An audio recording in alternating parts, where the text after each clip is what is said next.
revenus sur le plateau du JLPP. Applaudissements pour mes 3 invités, s'il vous plaît. Marie Désert, qui vient de nous rejoindre. Applaudissements pour Marie Désert. Bonjour. Qui est donc, entre autres, parce que tu fais plein de choses, mais on va en parler tout à l'heure, artiste plasticienne. Oui. Voilà. C'est ça. Et vous vous rendez compte, les filles? C'est magnifique. Magnifique. Plasticienne. Je te présente Elisabeth et Angélique. Enchantée. Ton parcours qui est quand même, on va dire, totalement atypique. Hein. Alors, tu es devenue maman à l'âge de 18 ans, tu le marques dans ta bio, donc ça a l'air important pour toi. Oui. Et ça t'a... Ça détermine tout le reste. Pardon? C'est-à-dire que ça détermine le reste. Bien quand tu sûr. as 17 ans, on est enceinte, quand on garde l'enfant de manière tout à tu fait restais consciente. avec le père ou... Je suis restée avec le père pendant 9 ans, on a eu un deuxième enfant et après ça s'est arrêté. Oui. Mais disons que j'ai grandi en même temps que mon enfant, quoi. Voilà. Oui, c'est ça, 18 ans de différence, c'est Ouais. pas... Et ça a été pas déterminant beaucoup. pour tout ce que tu as fait après? Oui, oui, vraiment. Pour quelle raison? Ça a développé une immense sensibilité, une responsabilité. Tout a été un peu de manière anachronique. Alors, je sais qu'il n'y a pas d'ordre dans la vie pour se développer. Ouais. Mais voilà, quand on est maman avec des responsabilités comme ça et qu'on voit les autres aller s'amuser, il y a des choses qui sont particulières.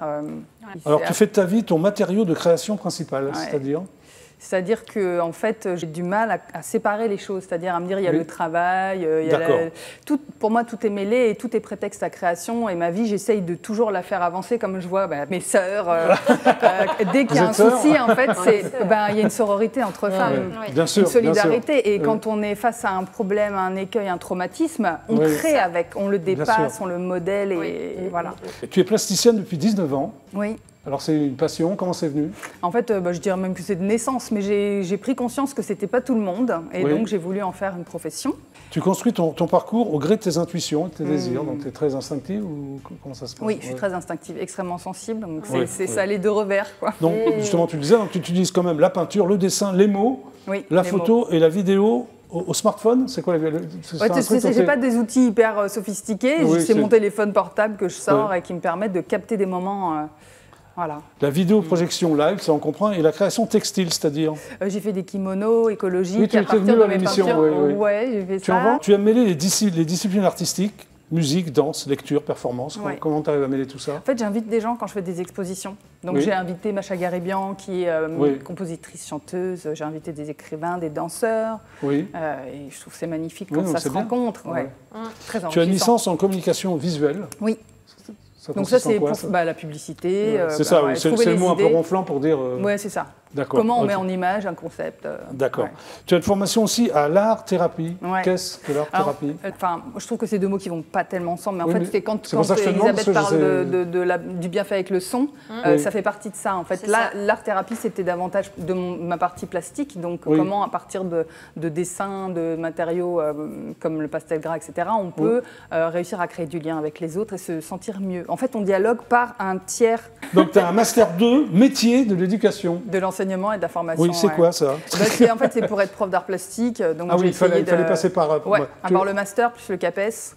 Donc tu es prof d'art plastique? Je suis en disponibilité. J'ai enseigné 2 ans et 4 mois et en fait j'ai enseigné où, à Paris Non, j'étais à Créteil, à Bonneuil, à Villiers, enfin plein dans le 94. Oui. Et j'ai arrêté encore une fois parce que le groupe est difficile à traiter pour moi. Moi, je suis dans l'individualité. En plus, je sens les personnes en train de grandir, de s'épanouir et j'ai que 2 minutes par enfant. Enfin, c'était très compliqué pour moi. Ah oui, c'est compliqué. Ouais. Ah oui. J'admire les profs. Je trouve qu'il y en a qui font leur métier très bien. J'ai besoin de le dire. Tu as été aussi assistante de directrice artistique. Oui, alors ça c'était au tout début, après les études de communication visuelle.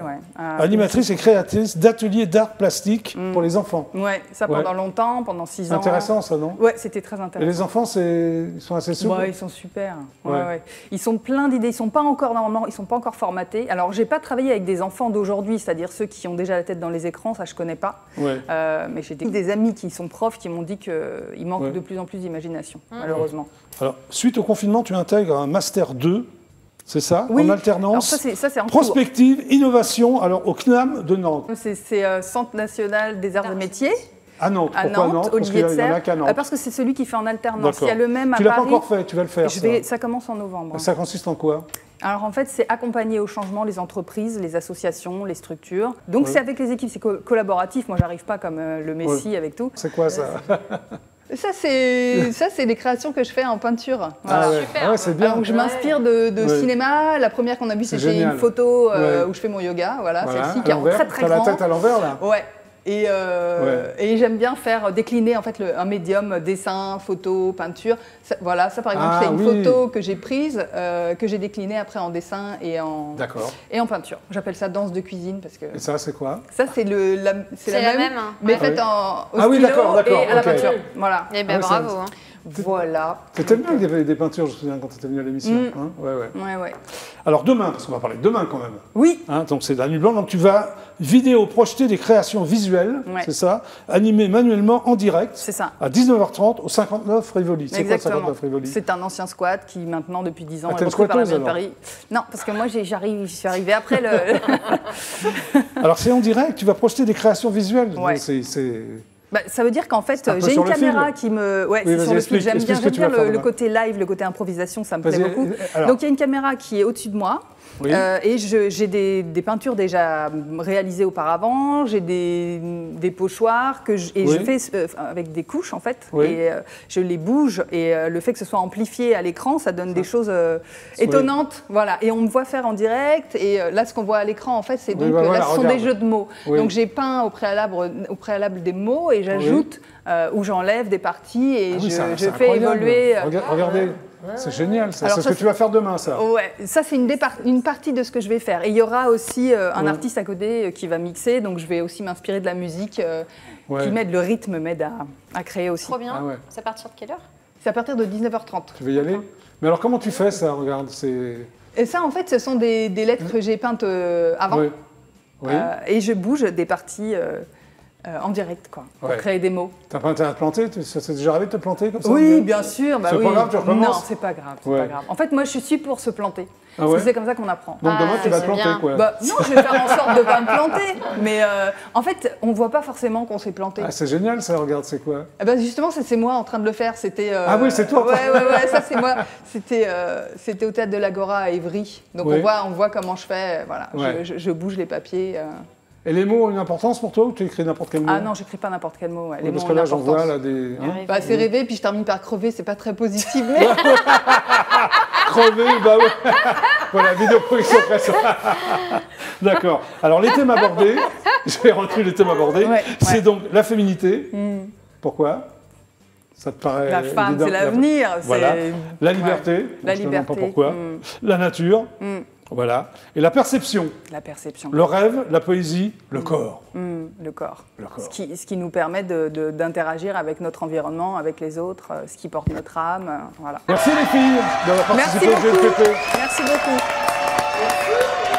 beaucoup. Donc, Elisabeth, tu sors un recueil de poésie qui s'appelle Ma boule, mon petit cancer, le tsunami du reste de ma vie. Applaudissements pour Elisabeth, qui est très courageuse. Et très optimiste par rapport à ce que tu as vu. Voilà. Et tout va bien, maintenant. On fait en sorte que ça aille. Voilà. Angélique Didiva, ça s'appelle donc Octobre Rose. Et justement, tu te bats pour la cause du cancer du sein. Et Marie Désert, tu es donc demain à 19h30 au 59 Rivoli. C'est ça, pour la nuit blanche. Avec ton smartphone. Merci les filles. Merci Jackie. Applaudissements. C'était donc le GLPP. Excellent week-end, restez sur RDF1. On se retrouve lundi à 17h00. Super ciao à lundi, au revoir et merci.